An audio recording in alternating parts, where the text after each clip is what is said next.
I thought I was doing something romantic.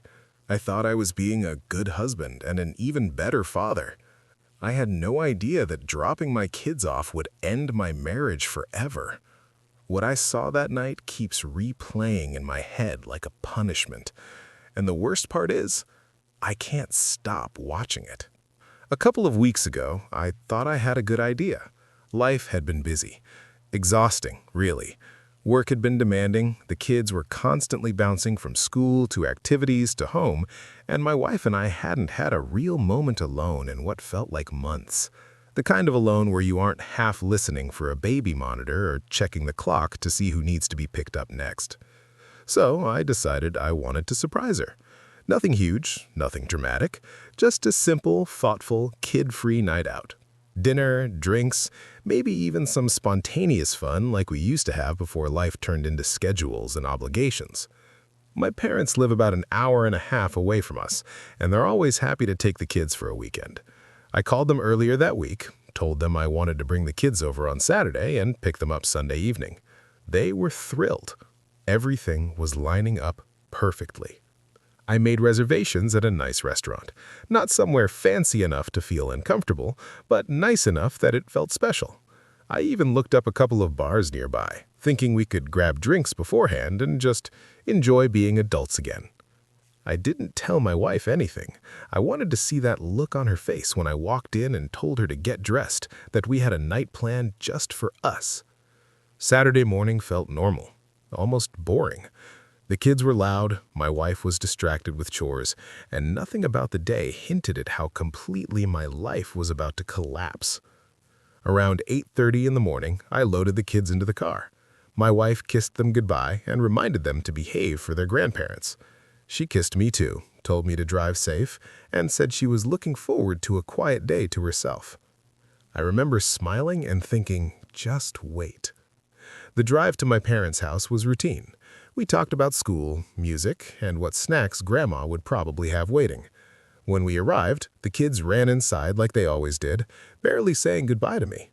Normally, when I go to my parents' place, I stay most of the day. We hang out, eat together, talk, and I usually don't head back until early evening.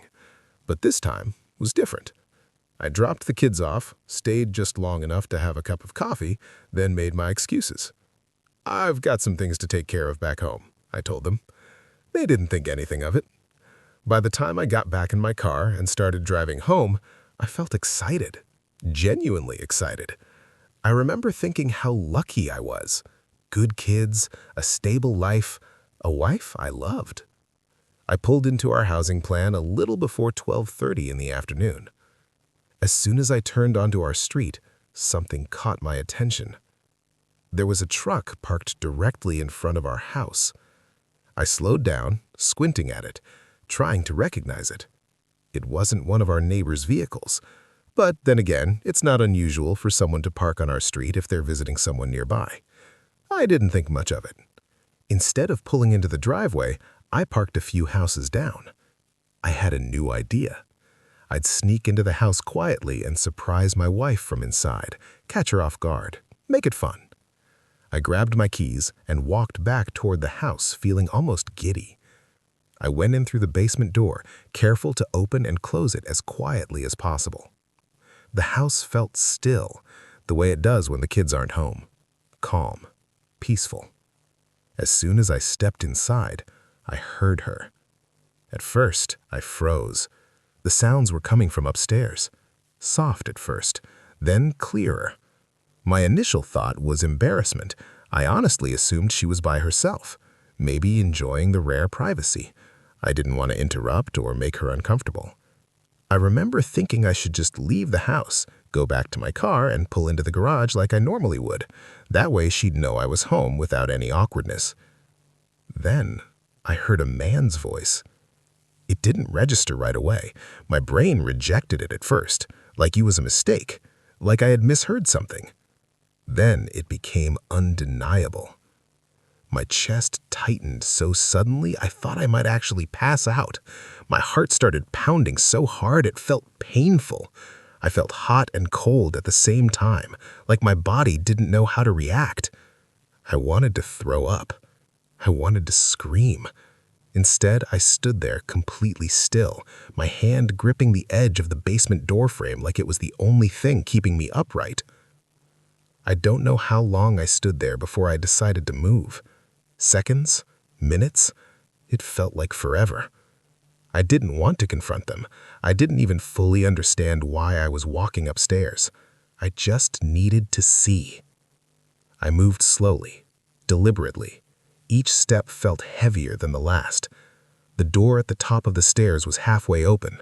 The kitchen was empty, but the sounds were clearer now. They were in the living room. There was no doubt about what was happening anymore. I stopped at the corner of the wall. There was no way to see into the living room without being seen myself. My hands were shaking as I pulled my phone out of my pocket. I opened the camera app without thinking, like it was muscle memory. I extended my arm just enough to get the phone around the corner. What I saw on that screen is burned into my brain.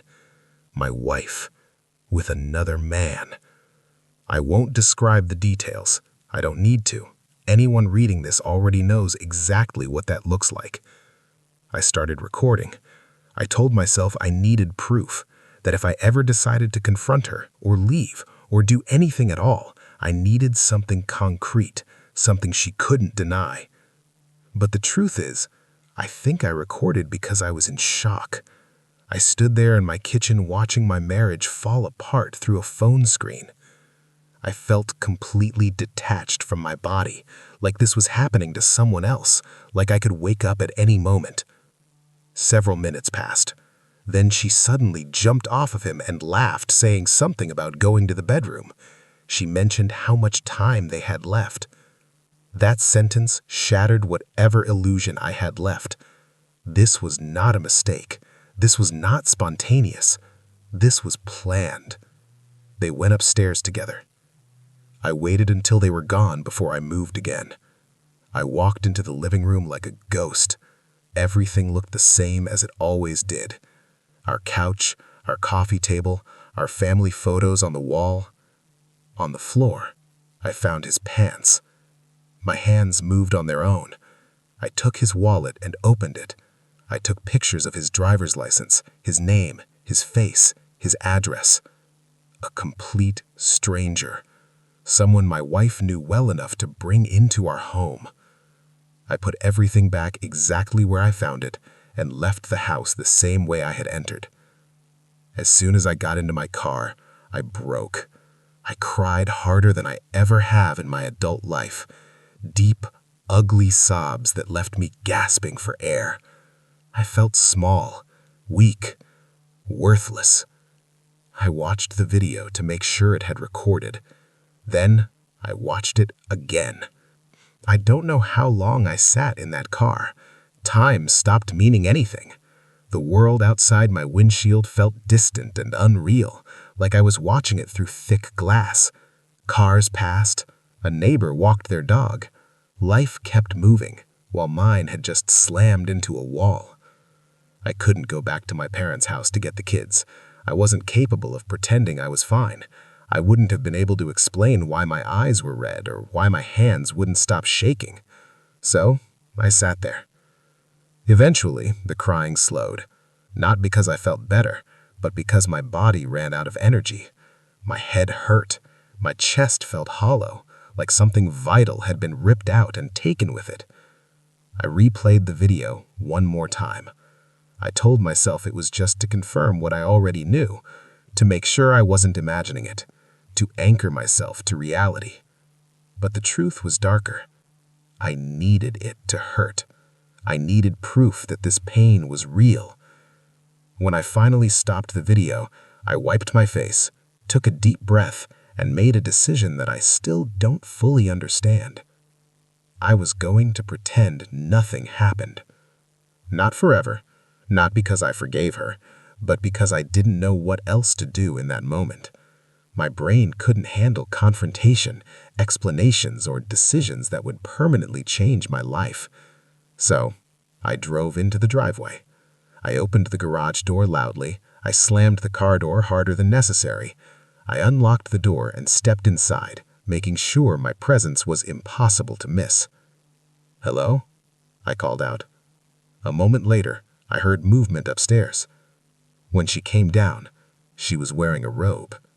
Her hair was slightly damp. Her cheeks were flushed. She looked startled. "Oh, why are you home already?" she asked too quickly. My heart dropped all over again. I forced myself to act normal.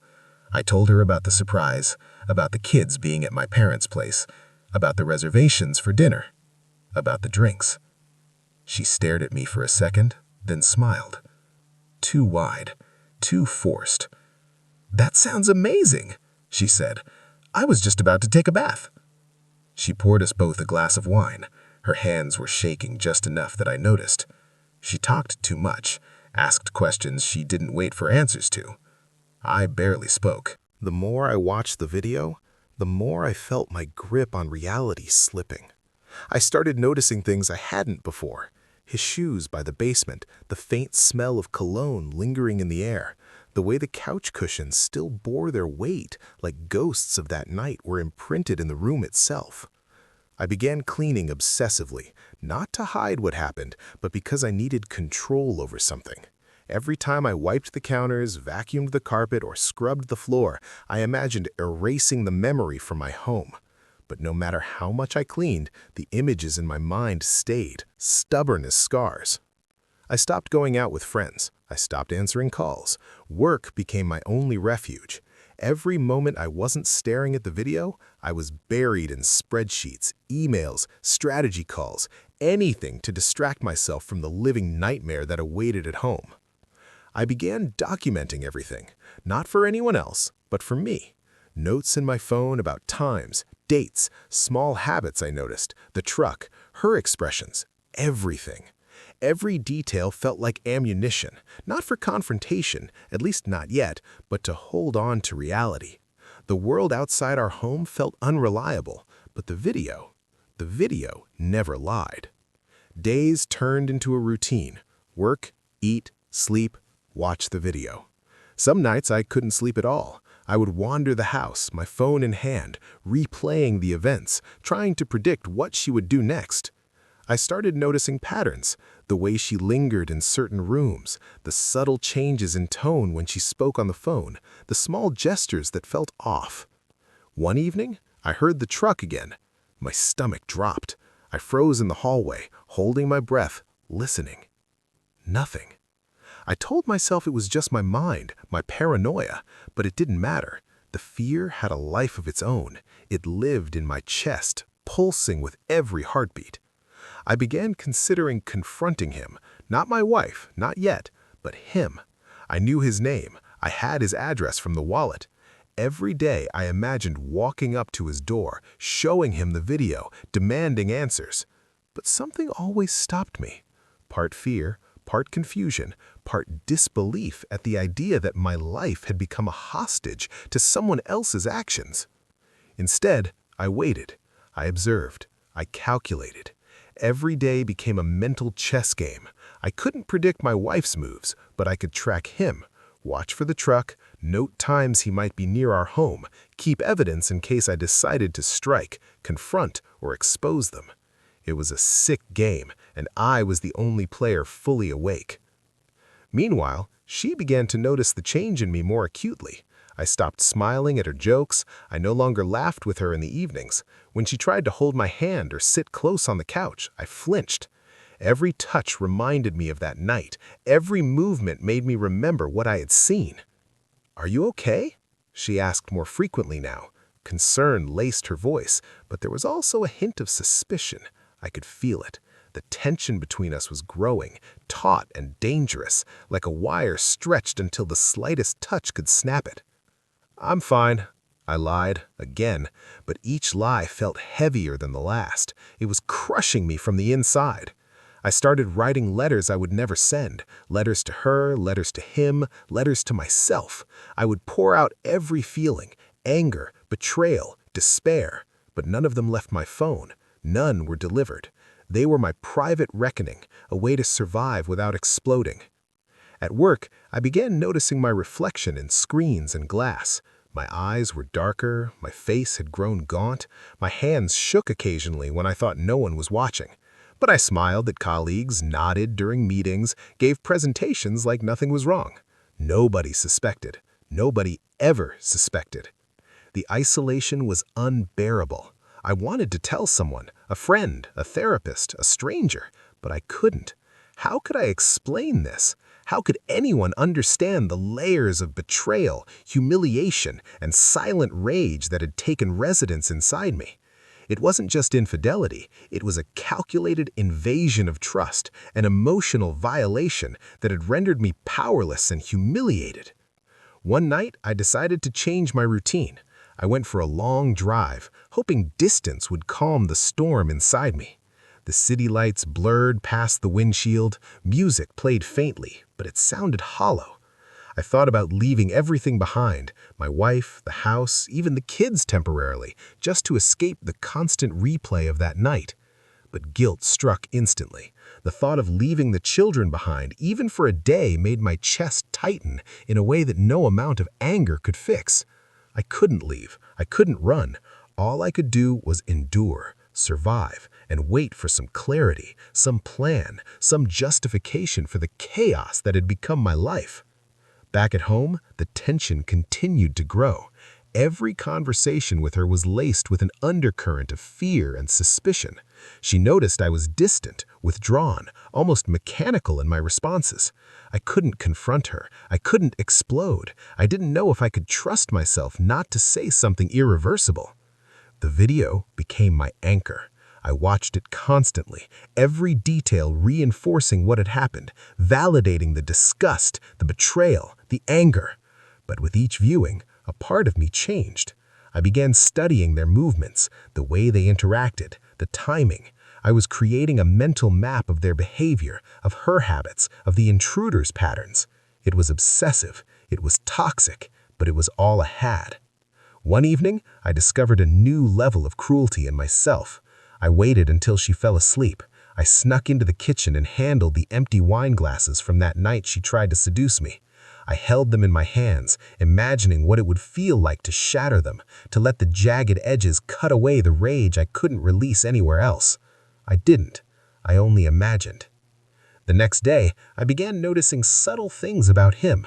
Through social media, I pieced together a sketch of his life. Photos, check-ins, friends. I learned his routines without him knowing. I didn't act on it. I didn't need to. Knowing was enough. The sense of control, even minor, was intoxicating. And all the while, she remained blissfully unaware. She didn't realize I had turned into a ghost in my own home. She didn't notice the coldness in my touch, the way I avoided looking at her directly.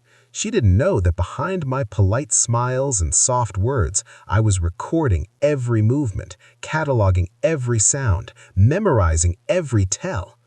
I began to fantasize about the confrontation, not to harm her physically, though sometimes the thought crossed my mind, but to make her see the full scope of her betrayal, to let her feel even a fraction of what I felt, to make her understand that what she had done couldn't simply be erased with casual apologies or a glass of wine. I even imagined the perfect timing, when he least expected it, when she least expected it. I would have the upper hand. I would have evidence. I would have control. I would no longer be powerless. And yet, I did nothing. Every day I vacillated between silence and action, between rage and despair, between submission and revenge. I felt trapped in a loop that had no exit, no resolution. The house, once a home, had become a prison. Every room reminded me of what happened. Every object, every chair, every piece of furniture carried the weight of that night. I began to realize something frightening. I wasn't just watching the video for validation. I was watching it because I wanted to understand myself. I wanted to see how I had allowed this to happen, how I had failed, how I had become complicit in my own humiliation. And in that realization, I found a new level of despair. Because it wasn't just her betrayal anymore. It was my betrayal of myself, my failure to act, my inability to defend what I had once believed was untouchable: trust, love, and respect. The next few days blurred into an endless cycle of work and silent observation. I kept meticulous records, the days, the hours, even the pattern of our arguments, and the little signs that hinted at what she might be hiding. I wasn't stalking her, at least that's what I told myself, but I was cataloging everything for my own understanding, for my own sense of control. And then it happened. I came home early one evening, far earlier than she expected. The kids were at my parents', leaving the house empty. My stomach twisted as I opened the door, but this time I wasn't looking for a moment of discovery, I was looking for answers. The living room was empty, the curtains drawn, the house smelled normal, almost too normal, like nothing had happened here at all. I walked quietly through the rooms, each step a drumbeat in my chest, and then I heard it. Soft laughter from the bedroom. My chest constricted. I could hear their voices clearly, and my mind, predictably, went to the video. The calm, collected rationality I'd maintained snapped, and a surge of raw emotion flooded in. Rage, betrayal, despair, humiliation. I paused outside the door. My hand trembled as I held the doorknob. 1,000 scenarios played out in my mind. Confront them, scream, destroy something, leave and never return. I didn't move. I couldn't move. I realized in that moment that whatever confrontation occurred, it would not return me to the person I had been before. I would not be the same. Instead, I did the unthinkable. I stepped back. I turned off my phone, leaving no recording this time. This wasn't about proof, it wasn't about revenge, it was about preserving the last shred of who I was inside. I moved silently to the basement, sat on the steps, and let the sound of their betrayal wash over me. That night, sleep didn't come. I lay in bed, staring at the ceiling, thinking about every choice I had made over the past few weeks, every lie I had told myself about being okay, every moment I had frozen when I should have acted. Every day, every night haunted me. The betrayal wasn't just hers, it was mine for staying silent, for allowing it to unfold under my roof. Work became my lifeline again, but even there I couldn't escape it. Every email, every meeting, every spreadsheet reminded me that the life I was building outside this house was the only thing keeping me sane. LifeBridge systems thrived, our technology saved lives, and I was respected, admired, celebrated everywhere, but here. At home, I was powerless. At home, I was broken. Weeks passed. She noticed. The questions became sharper, more direct.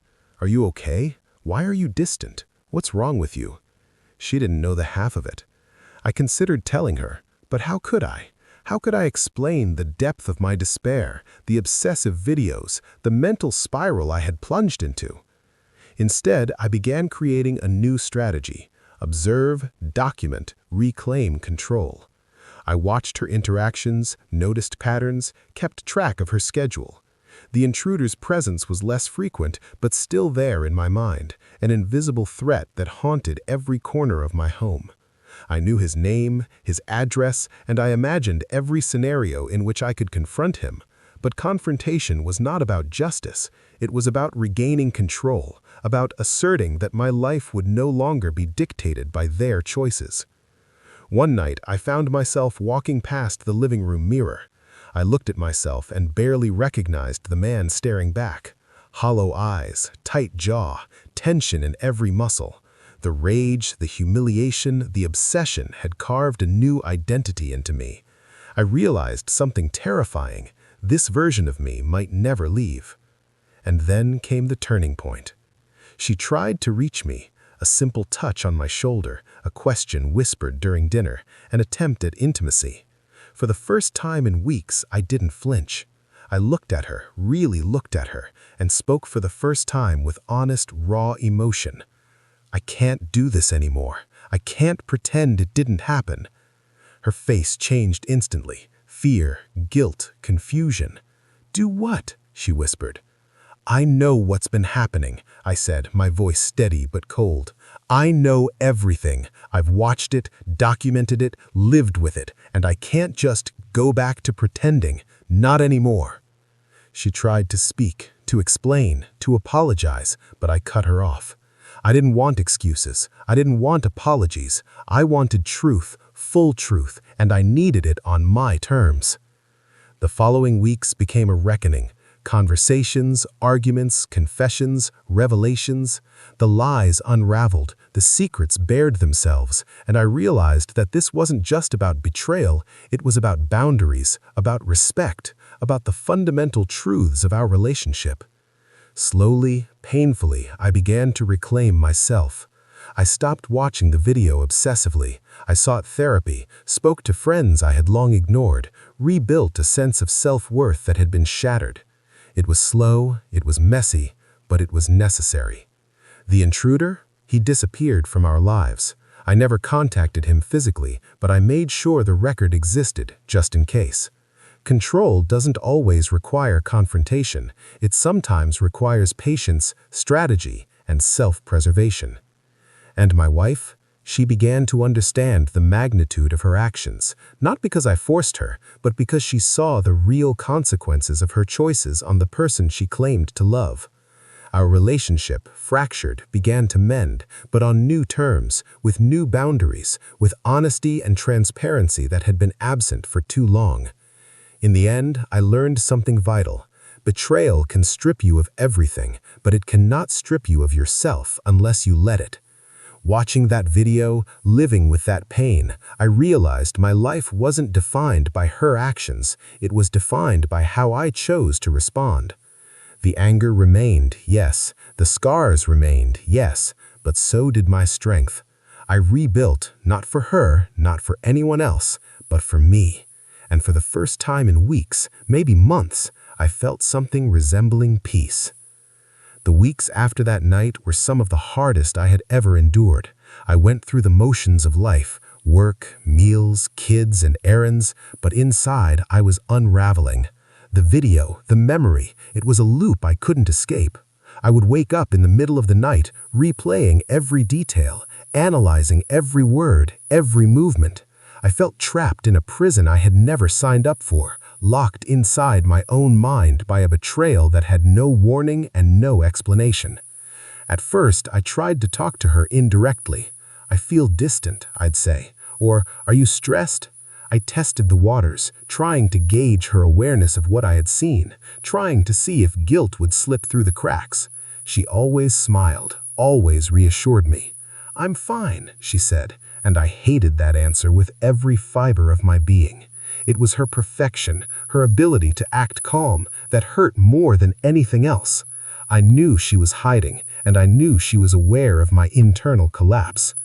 Work became my refuge again, but even there it brought reminders of what I had lost. Every meeting, every project, every spreadsheet reminded me that the life I was building outside this house was the only thing keeping me sane. LifeBridge systems thrived, our technology saved lives, and I was respected, admired, celebrated everywhere, but here. At home, I was powerless. At home, I was broken. Weeks passed. She noticed. The questions became sharper, more direct. "Are you okay? Why are you distant? What's wrong with you?" She didn't know the half of it. I considered telling her, but how could I? How could I explain the depth of my despair, the obsessive videos, the mental spiral I had plunged into? Instead, I began creating a new strategy: observe, document, reclaim control. I watched her interactions, noticed patterns, kept track of her schedule. The intruder's presence was less frequent, but still there in my mind, an invisible threat that haunted every corner of my home. I knew his name, his address, and I imagined every scenario in which I could confront him. But confrontation was not about justice. It was about regaining control, about asserting that my life would no longer be dictated by their choices. One night, I found myself walking past the living room mirror. I looked at myself and barely recognized the man staring back. Hollow eyes, tight jaw, tension in every muscle. The rage, the humiliation, the obsession had carved a new identity into me. I realized something terrifying. This version of me might never leave. And then came the turning point. She tried to reach me. A simple touch on my shoulder, a question whispered during dinner, an attempt at intimacy. For the first time in weeks, I didn't flinch. I looked at her, really looked at her, and spoke for the first time with honest, raw emotion. I can't do this anymore. I can't pretend it didn't happen. Her face changed instantly. Fear, guilt, confusion. Do what? She whispered. I know what's been happening, I said, my voice steady but cold. I know everything. I've watched it, documented it, lived with it, and I can't just go back to pretending. Not anymore. She tried to speak, to explain, to apologize, but I cut her off.